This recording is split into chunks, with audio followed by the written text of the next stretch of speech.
Hello, beautiful people, and welcome to Drawing Down the Stars. I'm Snappy, and thank you for tuning in for our live tarot session for today, June 26th.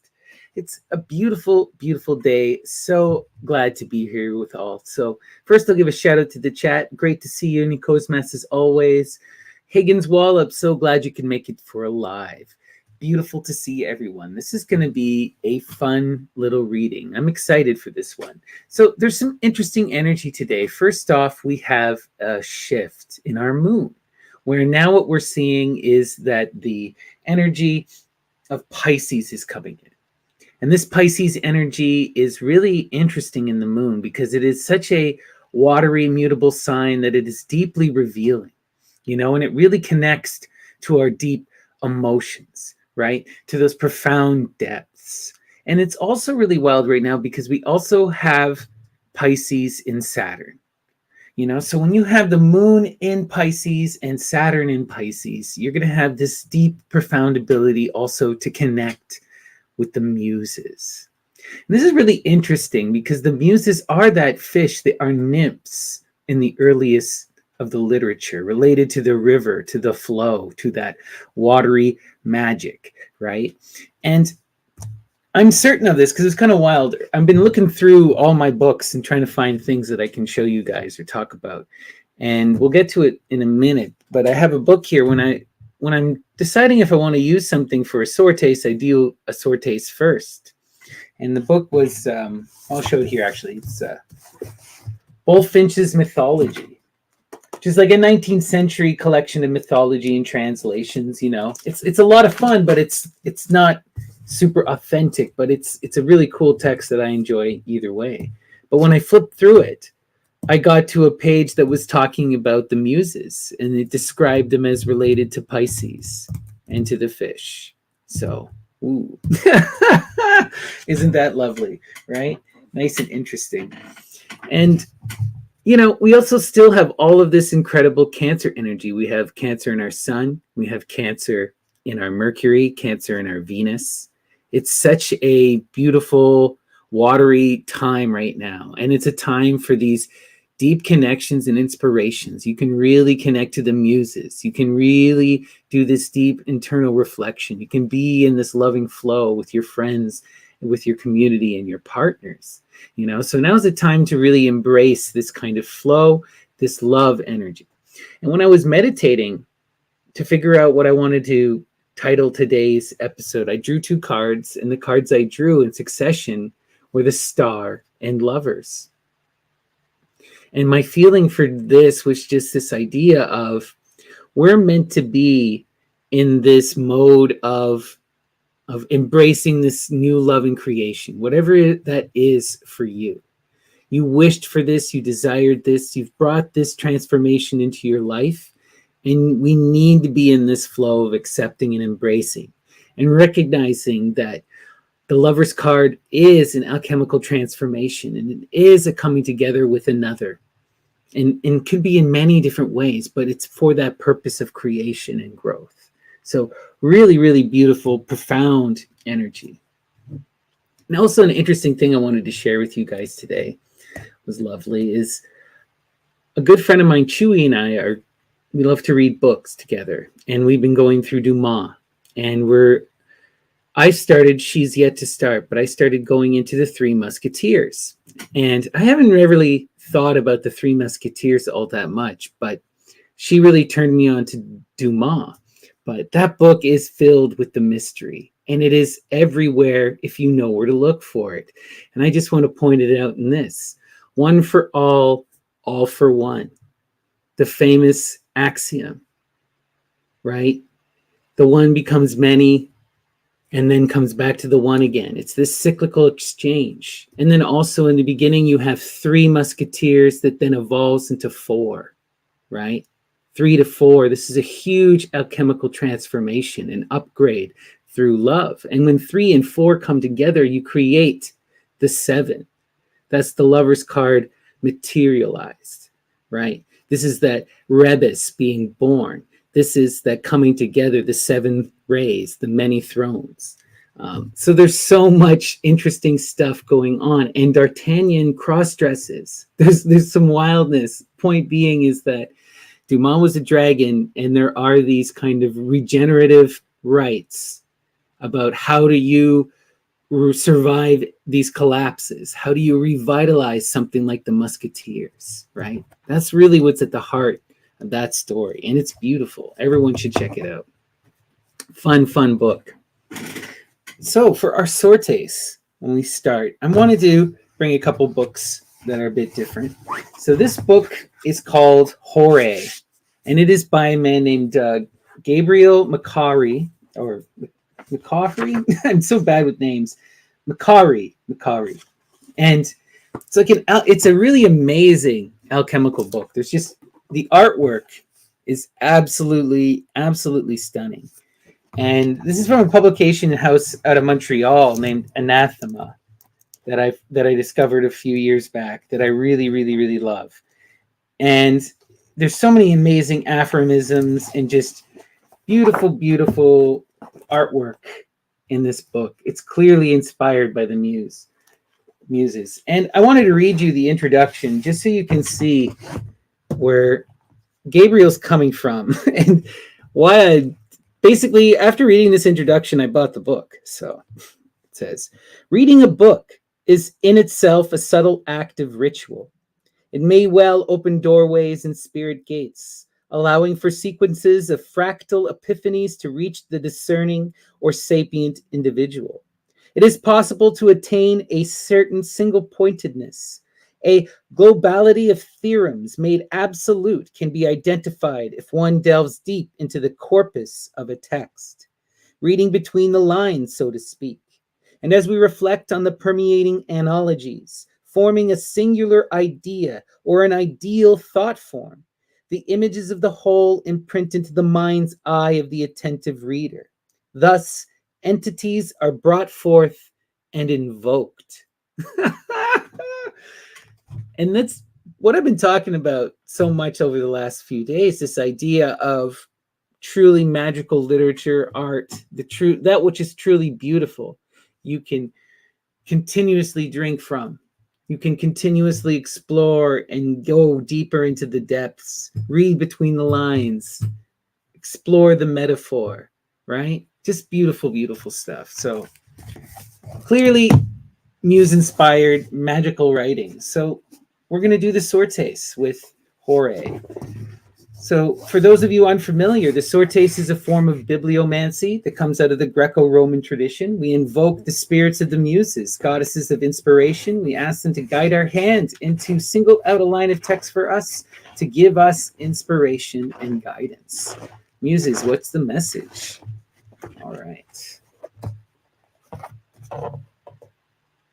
Through death, and by triangulating the efforts of heart, body, and mind, 'tis the vessel taking us to the cathedral of the pale, where all meet to congregate. Wow, that's so beautiful.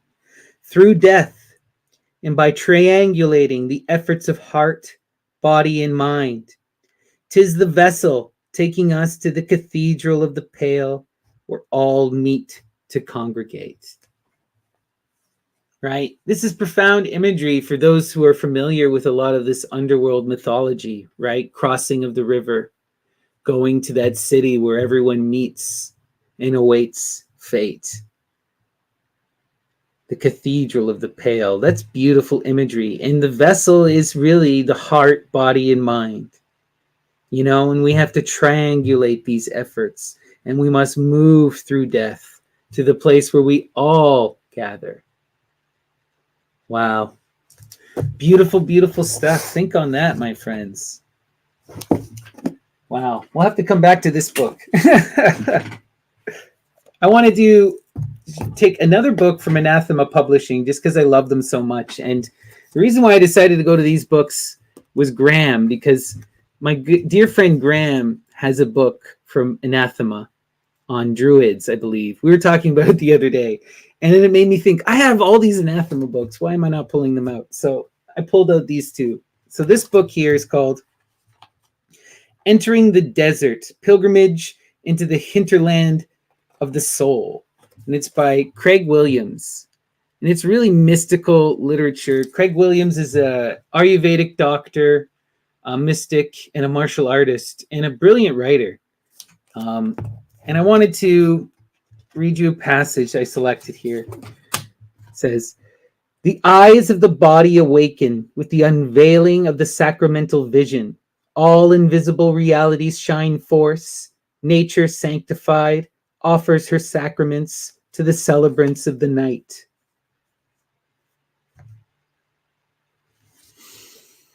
I just thought that was really cool and really beautiful. And this idea of engaging with the natural world and learning to see the invisible through this loving engagement with the visible, you know, celebrating those dark sacraments so that you can see. And the eyes of the body awaken with the unveiling of sacramental vision. It's just beautiful. All right, so now we're going to get the message from the Muse. Muses, guide our hand. What is the inspiration? What do we need to hear? What's the message to take forward from Craig Williams? The role and place of teachers within modernity has also been subject to the forces of dilution and commodification. Oh, God, don't we know? Don't we know? The role and place of teachers within modernity has also been subject to the forces of dilution and commodification. If you were to ask me the single reason why I listened to Ammon for so many years now, it's that right there.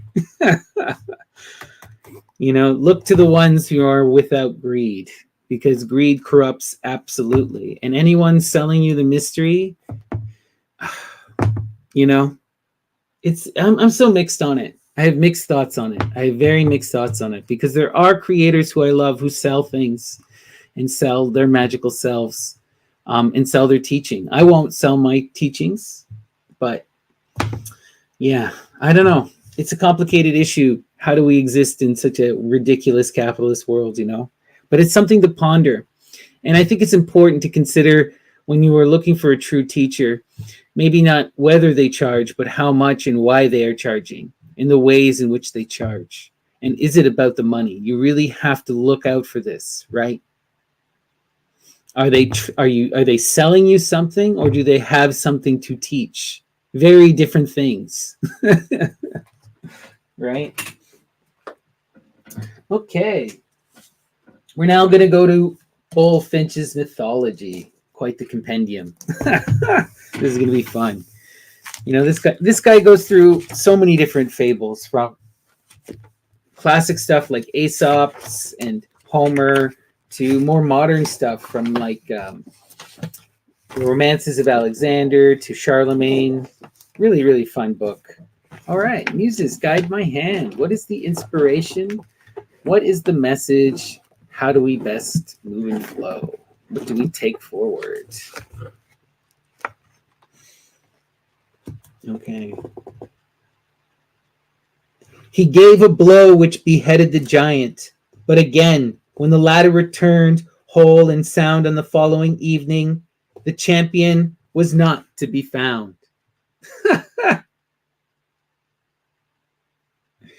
He gave a blow which beheaded the giant, but again, when the latter returned whole and sound on the following evening, the champion was not to be found. What is the message here? I think the message here is that we have to overcome our demons ourselves, right?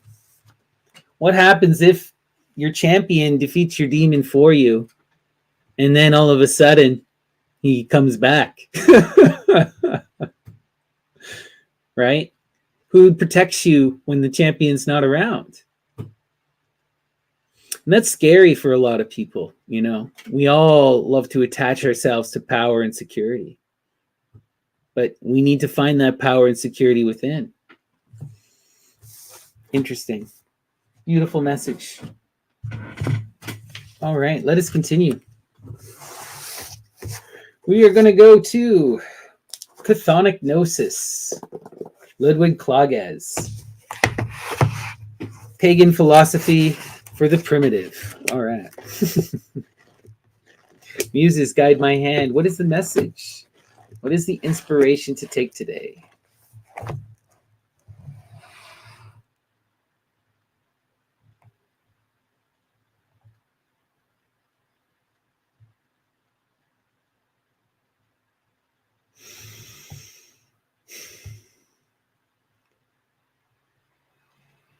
Okay. In him, there was much of what Nietzsche calls revenge against witnesses. Sorry, I paused there for a second just because it's a very intense image. In him, there was much of what Nietzsche calls revenge against witnesses. You know, this is talking about Klages was very much a kind of an extremist and very radical against everyone around him and very, very authoritarian in many ways. And he had this chip on his shoulder, revenge against witnesses. It's an interesting thing to think about, and we don't want to get caught up in this kind of thing. Revenge against those who witness the crime and do nothing, right? Those who participate or who are blindfolded, right? Oftentimes we look at those who we may think who are wrapped up in the plays of politics or religion or ideology of any kind, and we may judge them. And we may be even upset with them for playing along, right? We want revenge on them for following the mob or for doing nothing when they should have known better. But this is a dangerous thing to get caught up in, right? Revenge leads to hatred. It leads to isolation, leads to anger. It's dangerous energy, and you have to protect yourself. And we want to be in that loving flow, right? We have to be able to let go and move on.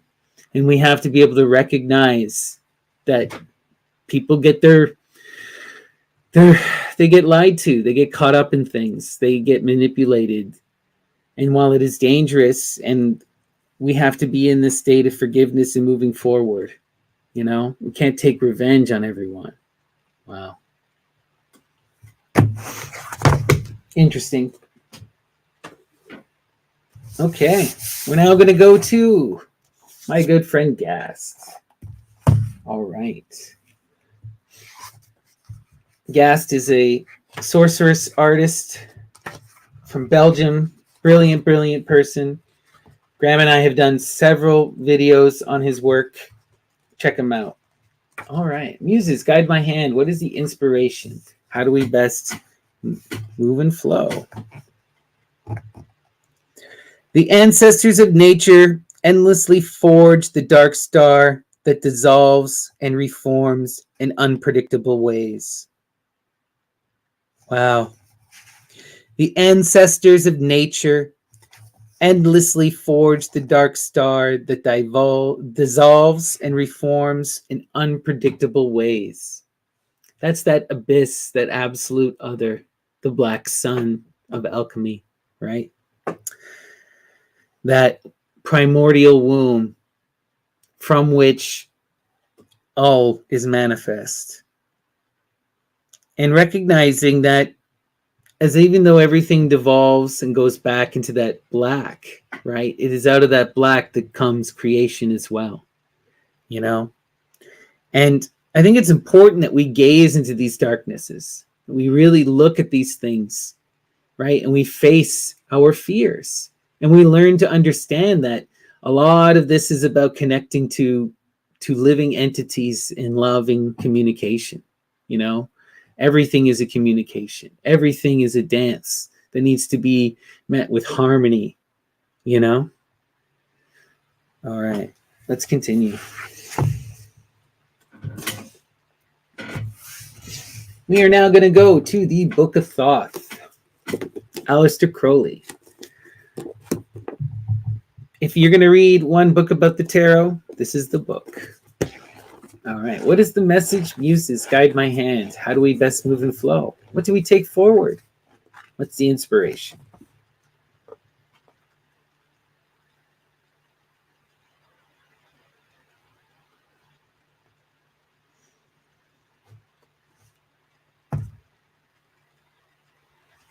Okay. The number 7, Netzach, has its customary enfeebling effect, and this is made worse by the influence of Saturn in Taurus.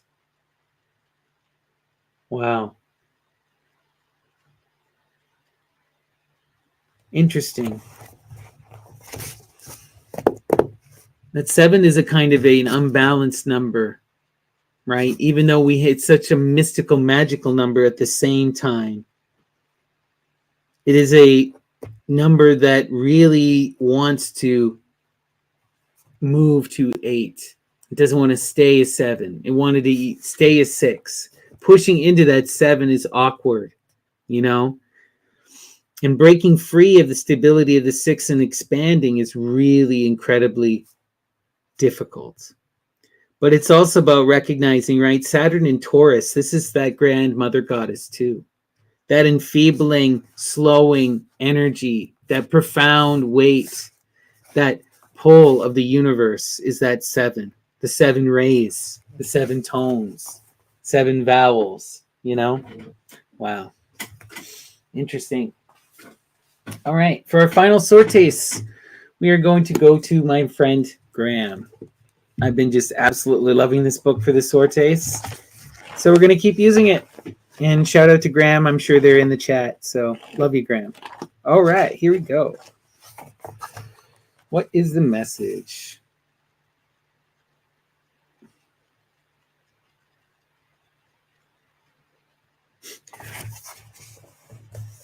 I live with them.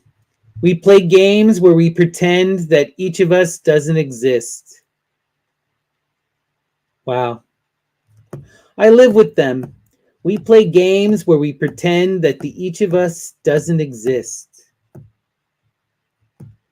This is a really interesting thing.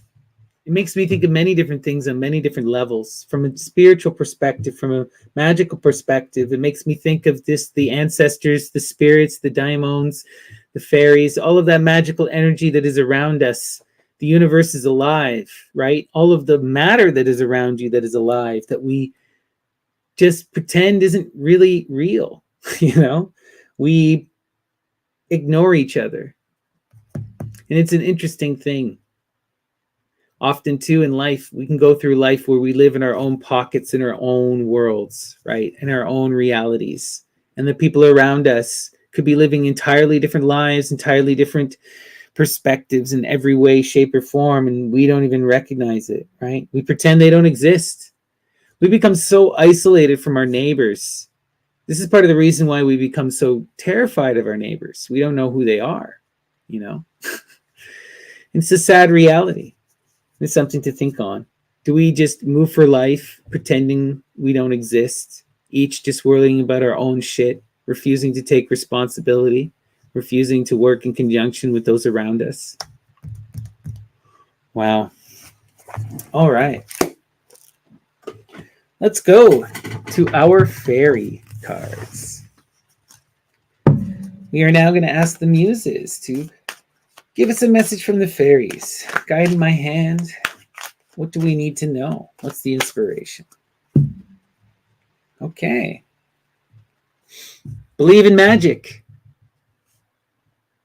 So much of magic is about the belief. It's about being in that state of positivity and love and adoration, about being in that a willingness to receive.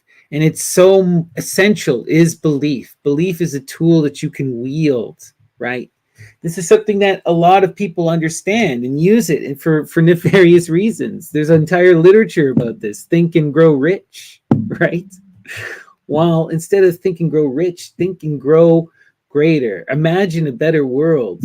Believe in magic. Wish for something truly profound. Think about this, you know, and imagine a better world. Put your thought into it. Don't just be like, let's get rich. My God, this is the problem that got us here in the first place. All right, let's continue. We are going to go to our Ganapati oracle. Gotta love Ganesha. All right. Let's see here. Sustenance. Sustenance.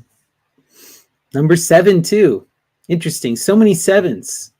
So many sevens today. The 7 from Dumas, the 7 rays. Wow. The 7 we saw from Crowley, the 7 of sustenance. It's interesting. And sustenance, right? This ability to gain energy and sustain ourselves and recognizing that we must consume, you know. There is suffering in this sustenance too. And there is destruction. It's an interesting thing to can think of, and it's apt that it's that number 7. Right? Let us continue. We are now going to go to our tarot proper. We're going to use the Thoth Tarot of Lady Frida Harris and Aleister Crowley. And we're going to do the Saturn Square reading. We're going to cut our lives up, dissect it, put it on a plate, and ask the muses, what is the connections? What are the conflicts? How do we best move and flow? What are the lessons we need to learn? How do we manifest our true will? All right, here we go. We cut our deck in 3, and the middle card is always the most important card. Science. Logic, it's what's needed now. And balance. Reason. Being in that faculty of reason. What a beautiful card to get for our center of our square. I love to see it.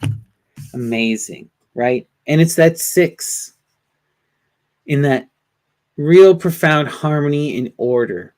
This is about making sure that we use this faculty of reason to make the correct decisions. And we can move in that flow, right? The other thing with science is it's like we're not overplying our thought either. We're able to make rational decisions and still act. It's beautiful, beautiful, powerful energy. Yeah. And it's about this transformation. This is energy we've been seeing a lot of, right? This keeps coming back again and again lately. And it's that material transformation and change, movement, growth, new jobs, new prospects, a shift in your physical world. And you need to approach this from that logical reason perspective. This is good. And with reason, you can flow with the change. You can adapt. This is a good thing. Let's continue. Yeah. This transformation is a part of this ongoing process of building this tower. This is a part of manifesting what you've been working towards and building upon. So even if it is a change in reality, this is a change towards a goal, a project that's unfolding, something that you've been building towards. And now is the time to be in this act of building it, right? You need to water your tree. You need to tend to it. You need to protect the fruits, right? This is a time to work on what you built with reason, again, with reason, and to flow and adapt to the change. The other thing to be concerned with, as this change comes in and as your reality changes, you got to make sure that this tower can bend with that change, right? But we can do that if we're in this reasoned approach. So let us continue. Let's see where that energy flows. All right. Wow. It's about artistic creation and about it coming together, right? That red eagle and that white lion mixing together to bring about manifestations of change, creations of beauty, artistic rebirth, and to have it connected to that science, that reasoned science. That's beautiful, because this is art that is born from that logical place, from a logical collaboration, from something that makes sense, right? Interesting. Oof. We do have some negativity here, though. We have this ruin. We're still in this overabundance of negativity and negative thought. And it's connected to this artistic creation. You know, art and creation, connecting to that muse, being in that creative flow, it is very, very difficult because there is so much belief in self-doubt. You know, we had that message of believing in magic. And what this is about is you need to believe in yourself. If you believe you can't succeed, if you're in this state of ruination, then you can't be creating, right? You can't be changing. So we need to learn how to bring this to an end. Like, this is so much thought, it has caused a stagnation. This is the ending of this cycle, and we need to break free of it. Let's see what's on the other side here. Okay. Knight of Discs. This is another energy we've seen. And this is that energy we need to be manifesting. This is that mature, outgoing person who builds, right? Who's going out to change the reality, who's in that movement and is showing up as that knight, that force who can make a difference, who knows how to make a difference and is doing it in that mature, productive way. You know, you're building the city. You're making the move. You're doing what has to be done. But there's still this ruin here, right? But we're trying to manifest this art. We're trying to connect this, but it's still that mental issue, that self-doubt. We have to let this go and to be in this free-flowing belief, right? All right. Let's see. The next line coming down, connected to our Six of Swords, we have that great mother, right? But that authority, that Taurus, Venus and Taurus energy combined, the Hierophant, you know, that law, legalism, doing things in that very traditional kind of sense. And, you know, it's kind of interesting, connected to that reason. It's almost like this collaboration, this coming together, this manifestation, right? In some ways, this is a very traditional, very classical union. You know, it's something that is coming together in that sort of a realm. It's interesting. Let's see where this is going. Wow. Connected to the Hierophant, we have the Lovers. This is that traditional marriage, going through that kind of connection, right? That really deep man and wife classical stuff. Very interesting energy to have there. All right, we'll see where our last card, and it's a victory. Wow. Six of Wands. So this is the manifesting of this reality, this thing that you wanted. You know, this is like you wanted that traditional connection, that traditional love. Well, this is that success coming in. And it's coming in because of this reasoned approach. All right, let's continue. We're just going to flip the camera here so you can see the full square. But before I do that, can you all please do me a favor? Give me a like and a subscribe. It makes a huge difference. And every like does boost in the algorithm. And it's a little blessing and some good karma. And if you are interested, I do private readings. Send me an email, snappydts@gmail.com. You can find my email in the description, or you can reach me on the Myth and Lore Discord, Snappy or Lady Snappy. All right. Thank you guys for listening to the diatribe. We're now going to flip it down, and you can see all of our cards here. Okay. We're going to start with this line here. Right. This change is coming, this love is coming in, but there's still this holding back to old forms. You know, there's still this self-doubt. There's still this unwillingness to grow up, maybe, or this feeling that it's not going to. There's a feeling, even though everything is working out, even though everything is beautiful, and there's this love and this change coming in, and you manifested it, there's still a belief that this is going to fail and explode in your face. Why? It's kind of going against the reality. And we're going to see even more blatantly in a second, but we'll wait. All right. When we go down the middle here, right, we kind of talked about this a bit. We have our science with our art and our Hierophant. So this is about being reasonable and about a coming together of two of that red and blue, right? That's beautiful energy. This is This is about just seeing things. It's almost like this is a destined connection. This is a connection that's meant to come together for creation, for beautiful artistic creation. And you need to use your reason to recognize and see that plan unfolding before you. You know, if you look, you'll see how everything is moving in this direction. And it's almost like this is almost like it's destiny in a sense. And you can see the beauty in it, and you can see where this is taking you. All right. We're going to go down here. We have that victory, our prudence, and our Knight of Discs. Do you want this victory, this success to come through? It's just about being in the state of prudence right now, maintaining what you've already manifested. You know, tending to those trees, tending to yourself, being in that flow. You can't be in this ruinous energy of doing nothing or not doing enough. You just got to keep doing what you've been doing and become this Knight of Discs, embody this mature, responsible adult who transforms their physical reality. You know?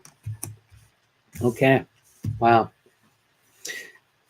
We're going to do our diagonals, our crosses. Like I was saying, you can clearly see this one. We got the 2 6s, 12 against the ruin. Reason and victory. You have won. Everything is showing that you've won. Everything is coming up your way. Everything is beautiful, and you see it clearly, yet there's still this ruin energy. There's still this pattern of resistance that I'm not good enough. I don't deserve this. Why? You know, this heartbreak energy, this refusal to change energy. This has to break. This has to break, right? You need to be in this energy of the 6s. The 6s are far greater than this 10. This is 12. These are so balanced. This victory is coming through, but this is still dangerous energy, right? When we do our other cross here, that lover, it's all about this Knight of Discs. You want to meet that lover. You want to make that creation. You want to be in this loving relationship. You want to have all of this manifestation and change. You got to embody that mature energy. You got to be that person who goes out into the world and does what is needed to manifest their dreams, right? Who builds, who takes what they, who does it in a very mature and proper way, takes responsibility. That's what this energy is about. All right. Be in reason. Use your reason. Be the Knight of Discs. Be in that energy of creation. Embrace the change. Continue to water your tree. There's success in love, in marriage. It's all coming in. You just got to overcome this self-doubt. Overcome this blockage. It's deep. This is trauma wounds. This is old. This is heavy, right? This is not showing up as a little bit of thought. This is all the thought, all the ruin, right? This is a deep-seated something. And this is a perfect energy to connect into what this is, right? Now we are in that energy of the moon in Pisces, of Saturn in Pisces. Why? What is the wound that is causing this? This is the question we need to figure out. And it is the reason that's going to do it. And it's going to bring this victory. So embrace the love, embrace the change, be the knight, use your reason, and go to those deep places. Try to connect to what this hurt is and overcome it. All right. That was beautiful, everyone. Beautiful, beautiful, beautiful. Love it. Love it. I hope that was insightful for you all. So let's do another sword taste here. Since we're having so fun with Gabriel Macari and his beautiful, beautiful book, Hooray, let's go back to Hooray. All right. Muses, guide my hand. What is the message? How do we best move and flow? What is the inspiration?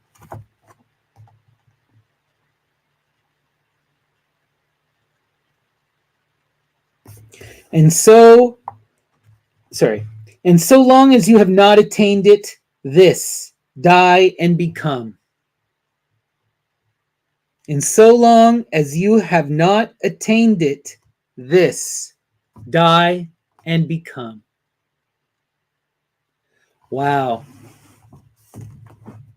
You know what that is? It's let go of yourself, right? You transform every single moment anyway. You've got to abandon your past and make transformations and make changes. If you haven't attained what you're seeking, then you have to die and become. You got to move on. You got to embrace the new you and flow forward, ever generative, ever rebirthing, ever moving in flow, ever adapting, right? As long as you have not attained it, this, die and become. All right. Beautiful, beautiful, beautiful. Thank you so much, everyone, for watching. This was a really wonderful tarot reading. It's so great for you all being here. I appreciate it. One last call for likes and subscribes. And if you are interested, send me an email and I would love to chat with you and give you a private reading. snappydddts@gmail.com, or you can message me on Discord at Snappy or Lady Snappy. I'm on the Myth and Lore Discord. You can also find that in the description as well. All right. Thank you, everyone. Peace and love. Until next time.